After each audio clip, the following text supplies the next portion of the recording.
Hello student, कैसे हैं आप सब लोग। चलिए आज की वीडियो स्टार्ट करते हैं डिमांड की। आज हम बात करेंगे डिमांड के मेथड की, इलास्टिसिटी ऑफ डिमांड की। ये होती क्या है, इसके फॉर्मूले क्या होते हैं। चलिए अब स्टार्ट करते हैं। जो लोग मेरे चैनल पर नए हो चैनल को सब्सक्राइब कर देना ताकि आपको मेरी वीडियो मिलती रहे। ये रेड कलर का लिखा हुआ है सब्सक्राइब, इसको आप क्लिक कर देना। चलिए स्टार्ट करते हैं। Price elasticity of demand. First method की बात करते हैं हम, परसेंटेज मेथड या फिर पॉइंट मेथड। दोनों की बात एक ही होती है, नाम दोनों का सेम वही है। परसेंटेज मेथड कह दो या फिर कह दो पॉइंट मेथड। क्या फॉर्मूला होता है, change in quantity demand divide by change in price. Change in quantity demand divide by change in price.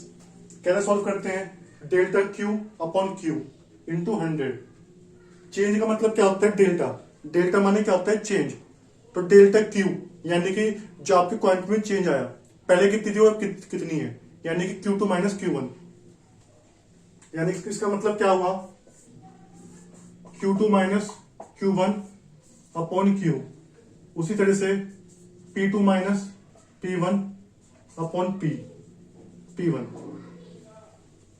Q2 minus Q1 जो आपका चेंज हुआ, Q1 जो आपका पहले प्राइस था, फिर Q1 उसको डिवाइड कर देंगे ये आपका इंटू 100, क्योंकि परसेंटेज है तो इंटू 100 आएगा।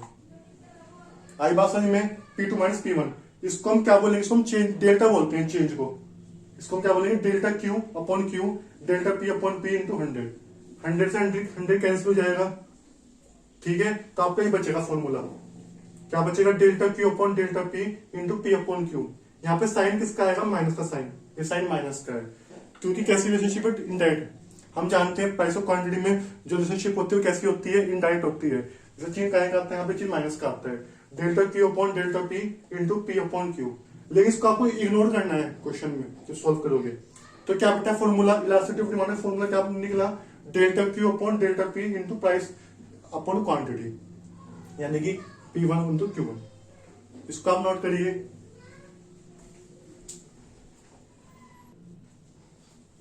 चलिए हम बात करते हैं आर्क मेथड या रिफाइंड या एक्यूरेसी मेथड। इसके तीन नाम होते हैं, आर्क मेथड, रिफाइंड मेथड या फिर एक्यूरेसी मेथड। इसको कैसे, इसका फॉर्मूला क्या होता है, elasticity of demand is equal to quantity demand divide delta Q upon delta P into P1 plus P2। इसमें आप P2 को ऐड कर दोगे, ऐसे नीचे डिवाइड में Q1 के साथ Q2 ऐड कर दोगे, तो इसका फॉर्मूला बन जाएगा ये आर्क मेथड का। अब बात करते हैं इनकम इलास्टिसिटी ऑफ डिमांड का। ये कैसे निकलता है, इनकम को हम डिनोट करते हैं वाई से। इनकम को हम कहां से शो करते हैं, वाई से। इनकम का साइन क्या होता है, वाई होता है आपका इकोनॉमिक्स में। तो change in quantity demand divide by change in quantity income. अगर प्राइस की बात होती है तो हम नीचे प्राइस लेते हैं, यहाँ पे इनकम की बात होती है तो नीचे हमने नीचे इनकम ली है। फॉर्मूला क्या बना, delta Q upon delta Y. वहां प्राइस की बात थी तो हमने क्या लिया था, पी लिया था, यहाँ पे हम डेल्टा वाई लेंगे। ऐसे ही into Y upon Q, Y माने इनकम, इनकम अपॉन क्यू। ये हमारा फॉर्मूला बना इनकम और इलास्टिसिटी ऑफ डिमांड का। इसको नोट करिए आप लोग।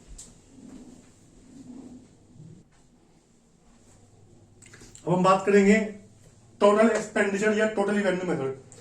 टोटल एक्सपेंडिचर या टोटल रेवेन्यू मेथड, इसकी हम बात करते हैं। टोटल एक्सपेंडिचर कैसे निकालते हैं, क्वांटिटी इंटू प्राइस। देखो आपका टोटल एक्सपेंडिचर टोटल रेवेन्यू कैसे निकालते हैं, जो क्वांटिटी है उसको प्राइस से मल्टीप्लाई कर देंगे, तो अगर जो टोटल एक्सपेंस हुआ है, ये जो आपकी टोटल रेवेन्यू है वो आपकी निकल जाएगी। देखो इसमें दो केस बनते हैं। फर्स्ट केस क्या है, अगर प्राइस इंक्रीज हो रहे हैं तो आपका टोटल एक्सपेंडिचर भी इंक्रीज होगा, और प्राइस कम होंगे डिक्रीज होंगे तो टोटल एक्सपेंडिचर भी आपका डिक्रीज होगा। इसको हम कैसे बोलेंगे, डायरेक्ट रिलेशनशिप। सेकंड केस क्या बनता है, इफ अगर आपके प्राइस इंक्रीज हो रहे हैं, एक्सपेंडिचर क्या हो रहा है, टोटल एक्सपेंडिचर वो कम हो रहा है। टोटल एक्सपेंडिचर कहते हैं टोटल रेवेन्यू कहते हैं, बात एक ही है। और प्राइस कम होने पे ये आपका इंक्रीज हो रहा है, ये आपका बढ़ रहा है, एक्सपेंडिचर बढ़ रहा है, तो ये कैसी रिलेशनशिप होगी, ये इनडायरेक्ट होगी। आई बात समझ में। बस इसमें यही है, क्वेश्चन आएगा तो इसमें आप लोग कैसे करोगे, क्वांटिटी की मल्टीप्लाई कर दोगे प्राइस से, तो आपका टोटल रेवेन्यू टोटल एक्सपेंडिचर निकल जाएगा। इसको आप नोट करिए। अब हम बात करते हैं क्रॉस इलास्टिसिटी ऑफ डिमांड की। क्रॉस इलास्टिसिटी ऑफ डिमांड, इसमें क्या होगा, इसको हम डिवाइड करते हैं एक्स वाई से, एक्स गुड्स और वाई गुड्स, एक्स गुड्स और वाई गुड्स। क्रॉस में क्या था हमारा, सब्स्टिट्यूट गुड्स और कॉम्प्लीमेंट्री गुड्स, यानी कि स्थान पर वस्तु और पूरक वस्तुएं। इसको हम कैसे करते हैं, इसको हम लिखेंगे elasticity of X and Y goods, percentage change in quantity of Y. या तो आप वाई की क्वांटिटी देख लो या एक्स की क्वांटिटी देख लो, किसकी भी आप ऊपर ले सकते हो। तो आप क्वांटिटी एक्स की ले लो या वाई की ले लो। मैंने वाई की ली है percentage change in quantity of Y, तो मैं प्राइस किसका लूंगा, एक्स का लूंगा। Percentage change in price of X goods, ये वाई गुड्स की मैंने क्या ली, क्वांटिटी ली है, तो इफेक्ट किससे पड़ेगा, एक्स के प्राइस पर इफेक्ट पड़ेगा। अगर एक्स के प्राइस इंक्रीज हुए हैं तो क्वांटिटी किसकी इंक्रीज होगी, वाई की। आई बात समझ में। फॉर्मूला क्या बना, elasticity of X and Y goods is equal to delta Q Y, यानी कि वाई की quantity divide by price of X into price of X divide by quantity of Y. इसका फॉर्मूला बनाए, इसको भी आप नोट करिए।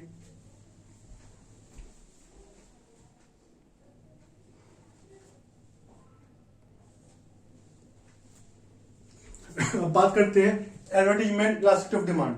एडवर्टीजमेंट इलास्टिसिटी ऑफ डिमांड, इसमें क्या होता है, elasticity of advertisement equal to percentage change in quantity demand divide by percentage change in advertisement.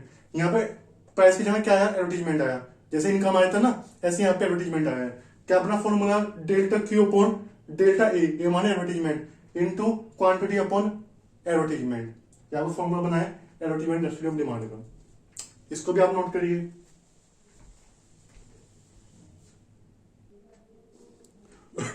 Student अब बात करते हैं जियोमेट्रिकल मेथड की, इसको आप ध्यान समझ लेना। जियोमेट्रिकल मेथड वैसे एग्जाम में कमी आती है, लेकिन फिर भी आप इसको कर लेना अच्छे से। इसका फॉर्मूला होता है elasticity is equal to lower segment divide by upper segment, यानी कि downward of X axis divide by upward of Y axis. इसका फॉर्मूला होता है, मान लो हमको इस पॉइंट की इलास्टिसिटी निकालनी है, हमको इलास्टिसिटी निकालनी है ए पॉइंट की, तो कितनी आएगी, इसको जो निकालते हैं, ए पॉइंट की इलास्टिसिटी निकालते हैं। यहां से यहां तक का पॉइंट कितना हो गया, ए बी, हम उसके यहां से तक निकालनी है, तो ये ए बी हो गया ना, ए बी अपॉन 0 कितना आ गया, इन्फिनाइट। कैसे निकाला हमने, इसको समझते हैं। देखिए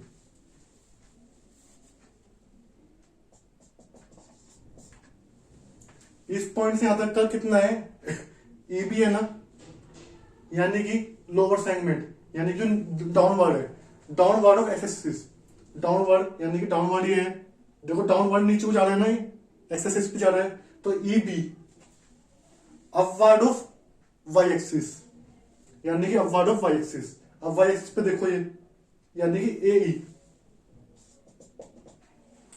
इस पॉइंट को यहां तक की निकालनी है, तो इस पॉइंट से यहां तक का कितना आ गया है, ये ई बी आ गया है, और ये अपवर्ड यानी कि ए ई, इसी पॉइंट पे ए, इसी पॉइंट पे तो ए ई, तो ये कितना हो गया,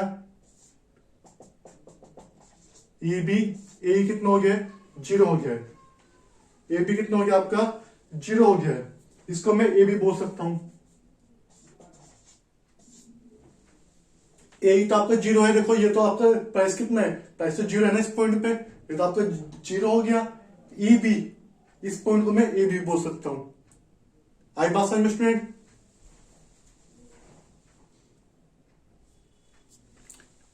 अभी आगे समझते हैं तो आपको समझ में आ जाएगा अच्छे से। अब हम निकालते हैं एम पॉइंट की इलास्टिसिटी। देखो डाउनवर्ड यानी कि लोअर सेगमेंट, डाउनवर्ड यानी कि एम से बी तक का, एम बी, अपर सेगमेंट यानी कि ये वाला, यानी कि अपवर्ड टू वाई एक्सिस, यानी कि एम ए। आई बात समझ में। एम बी, एम पॉइंट से निकाले ना, एम पॉइंट निकालने हैं, तो एम बी और एम ए, यानी कि एम ई या एम ए, तो कितना है ये, देखो अब देखो ये आपका ज्यादा है और ये आपका कम है, ये आपका ज्यादा है और ये आपका कम है, तो क्या होगा, इलास्टिसिटी कैसी होगी, मोर देन 1 होगी, क्योंकि ये आपका ऊपर वाला ज्यादा है ना, ये एरिया ज्यादा है और ये एरिया कम है, तो कैसी होगी ये कैसा होगा, ये बड़ा होगा 1 से, ग्रेटर देन 1 होगा, क्योंकि नीचे वाली चीज छोटी है, ऊपर वाली बड़ी है। एस पॉइंट की बात करते हैं, एस पॉइंट को देखो, एस बी और एस ए, ये बीच का मिडिल पॉइंट है, तो यानी कि ये दोनों का गैप सेम है ना, तो ये किसके इक्वल होगा, E इजिकल टू 1। यहां पे इलास्टिसिटी कैसी आएगी, 1 के इक्वल आएगी। अब टी पॉइंट की बात करते हैं, टी पॉइंट पे टी बी और टी ए, देखो टी बी कम है, टी ए ज्यादा है, तो इस केस में क्या होगा, इलास्टिसिटी कैसी होगी, लेस देन 1 होगी। कैसी होगी? Less than 1। बी पॉइंट की बात करते हैं। किसकी बात करते हैं? बी पॉइंट की। इसको मैं लेके चल रहा हूं एफ पॉइंट। तो क्या बनेगा इस पॉइंट पे?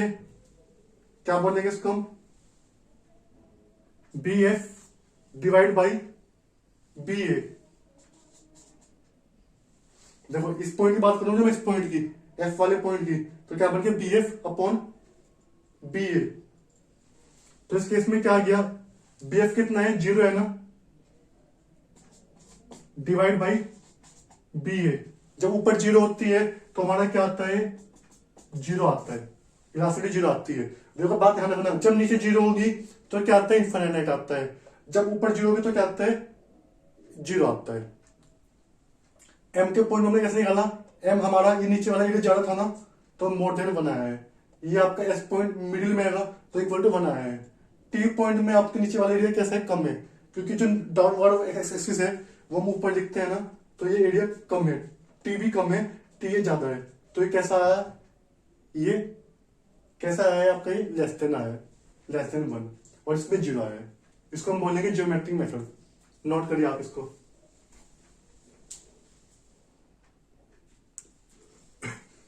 अब हम बात करते हैं डिग्री ऑफ डिमांड की। डिमांड की 5 डिग्री होती हैं: परफेक्टली इलास्टिक, परफेक्टली इनइलास्टिक, मोर इलास्टिक, लेस इलास्टिक, और आपकी यूनिटरी, यानी कि जो इक्वल टू 1 होती है। पांचों की बात करेंगे हम। जहाँ फर्स्ट में लेके चल रहा हूँ परफेक्टली इलास्टिक। देखो इलास्टिक होता क्या है? इलास्टिक माने जब क्वांटिटी में ज्यादा चेंज आए compare to price. Perfect elastic क्या होगा कि क्वांटिटी में चेंज आ रहा है, लेकिन प्राइस में कुछ भी चेंज नहीं है, प्राइस सेम ही है, क्वांटिटी में चेंज है। क्वांटिटी हमारी आती है ऊपर, क्वांटिटी आती है फॉर्मूले ऊपर, प्राइस नीचे आता है। प्राइस नीचे आता है तो नीचे 0 आएगा, चेंज 0 आएगा ना, तो इसलिए क्या आएगा? इन्फिनाइट आएगा। इसका ग्राफ कैसे बनता है? X Y 0। देखो ये प्राइस है, ये आपकी क्वांटिटी है। प्राइस आपका सेम ही है, क्वांटिटी आपकी Q1 आ रही है, Q2 आ रही है, Q3 आ रही है। देखो जो चेंज आ रहा है खाली क्वांटिटी में आ रहा है। प्राइस तो आपका P1 ही है, चेंज खाली किस में आ रहा है? क्वांटिटी में आ रहा है। परफेक्ट इलास्टिक ग्राफ ऐसे बनेगा, ध्यान रखना, चेंज खाली किस में आ रहा है? क्वांटिटी में आ रहा है, प्राइस सेम ही है। तो फॉर्मूला हमारा क्या होता है? Delta Q upon delta P into P upon Q। तो यहाँ पे डेल्टा P क्या है? डेल्टा P कितना आएगा? 0 आएगा।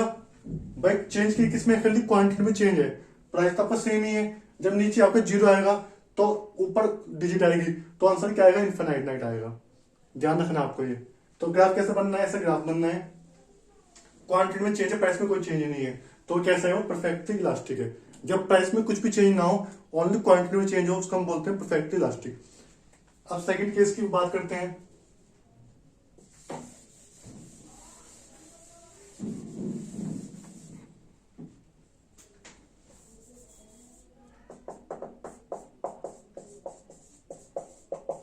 परफेक्टली इनइलास्टिक, यानी कि E इजिकल टू 0। इस केस में क्या होगा? देखो परफेक्टली इनइलास्टिक माने जब क्वांटिटी में कुछ भी चेंज ना आए, परफेक्टली नाम लग गया ना, यानी कुछ भी चेंज ना आए क्वांटिटी में, क्वांटिटी सेम रहे। y x 0। देखो ये आपका प्राइस हो गया P1 P2 P3। P1 तो आपकी क्वांटिटी इतनी आ रही है, P2 को भी क्वांटिटी इतनी आ रही है आपकी, P3 भी क्वांटिटी इतनी आ रही है। जब आपका ग्राफ ए ऐसे बनेगा, बस प्राइस में चेंज है, क्वांटिटी आपकी सेम ही है, तो इसको हम क्या बोलेंगे? Perfectly inelastic. E क्या होगा? E 0 के इक्वल होगा। E किसके इक्वल होगा? E 0 के इक्वल होगा, क्योंकि प्राइस में देखो, अब प्राइस में चेंज है, क्वांटिटी में कोई चेंज नहीं है, तो ऊपर 0 आएगा ना। जब ऊपर 0 होगी तो क्या होगा? 0 होगा। तो परफेक्टली इनइलास्टिक ग्राफ ऐसे बनता है। इसको भी नोट करिए आप।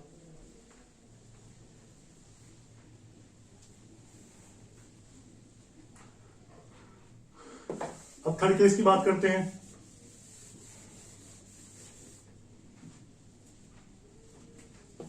अब बात करते हैं मोड इलास्टिक की। थर्ड केस है हमारा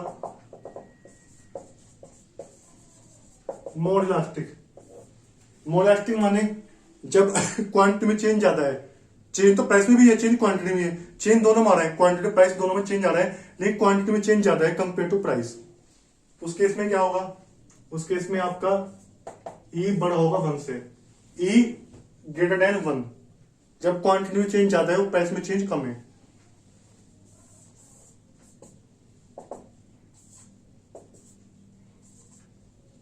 सपोज करो P1 पे आपकी क्वांटिटी आ रही थी Q1, प्राइस क्या हो गए, प्राइस आपके P2 हो गए, प्राइस कम हो गए, क्वांटिटी बढ़ गई, देखो Q2 हो गई। देखो प्राइस में चेंज कितना है, इतना चेंज है ना, क्वांटिटी में चेंज कितना आ रहा है, इतना चेंज आ रहा है। प्राइस P2 होने पे क्वांटिटी कितनी बढ़ गई है, इतनी इंक्रीज हो गई है। क्वांटिटी में चेंज ज्यादा है, प्राइस में चेंज कम हुआ, प्राइस तो थोड़े से कम हुए, प्राइस क्या हुआ, प्राइस तो थोड़े से डिक्रीज हुए, प्राइस थोड़े से कम हुए, क्वांटिटी में बहुत ज्यादा चेंज आ गया। Price decrease is less but quantity increase is more as compare to price, then it is called more elastic, E greater than 1. If price decrease is less but quantity increase is more, then it is called more elastic, E greater than 1. Quantity में change कम है, price quantity में change ज्यादा है, price में change कम है। अब बात करते हैं less elasticity of demand. Fourth case हमारा लेस इलास्टिक।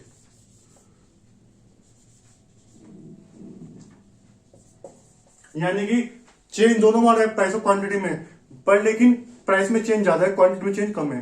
क्वांटिटी में चेंज कैसा है, लेस, यानी कम चेंज है, प्राइस में चेंज ज्यादा है क्वांटिटी कंपेयर में। एक्स वाई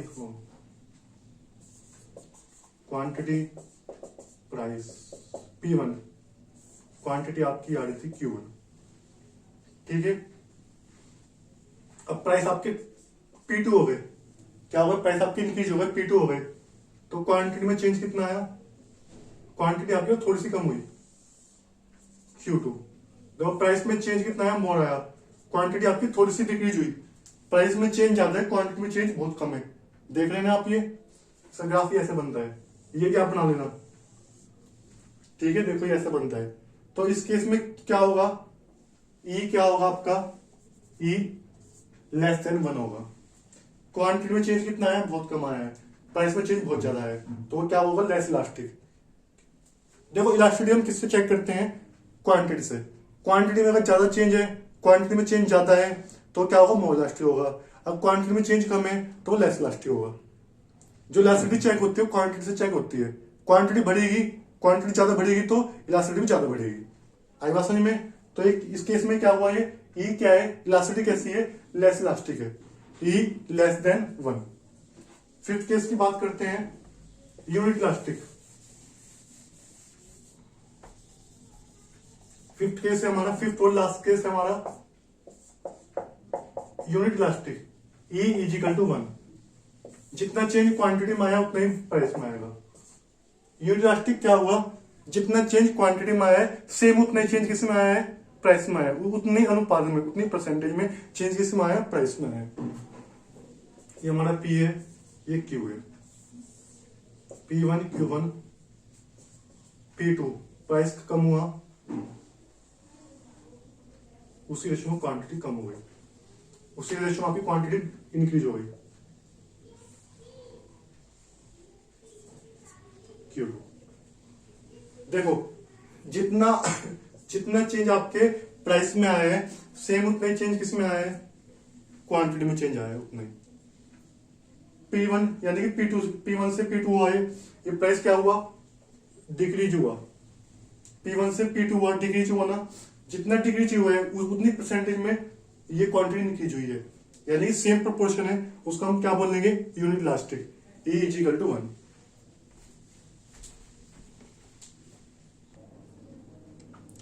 चलिए क्वेश्चन सोल्व करते हैं। एक क्वेश्चन देखते हैं, क्वेश्चन नंबर गिवन है, प्राइस गिवन है 10, तो क्वांटिटी कितनी आ रही है, 15 आ रही है। अब प्राइस कितना हो गया, प्राइस कम हो गया, 8 हो गया है, क्वांटिटी इंक्रीज होती है 25। इसको सोल्व करते हैं। हम जानते हैं फॉर्मूला हमारा क्या होता है, delta Q upon delta P. जब इलास्टिसिटी ऑफ डिमांड निकालते हैं, elasticity of demand is equal to delta Q upon delta P into P upon Q. Solve करते हैं। डेल्टा क्यू कितना है, क्वांटिटी में चेंज कितना है 25 माइनस 15, प्राइस में चेंज कितना है 8 माइनस 10 इंटू P1 कितना है आपका, P1 Q1, P1 है आपका 10, Q1 कितना है आपका 15, कितना है आपका ये 10/2, 10/15। सॉल्व कर, इसको कितना है 100/30, कितना आंसर आ गया आपका 3.33 आपका आंसर आ गया। फॉर्मूला लगाया मैं delta Q upon delta P into P1 upon Q1। Delta Q 25 minus 15, यानी कि डेल्टा माने चेंज, क्वांटिटी में चेंज कितना आया, डेल्टा पी माने प्राइस में चेंज कितना आया 8 माइनस 10 इंटू P1 कितना है 10 है, Q1 कितना है 15 है। इसको सॉल्व कर दिया, ये 10 बचा, ये आपका 2 आया इंटू 10/15, 100/30 आ गया, 3.3 आपका आंसर आ गया। ऐसे हम इसको क्वेश्चन सॉल्व कर लेंगे। अब जितने भी क्वेश्चन आपकी बुक के हैं आपको सॉल्व कर लेना, कुछ भी क्वेरी हो तो आप मुझसे पूछ लेना। ओके, थैंक यू, आज की वीडियो पे रखते हैं।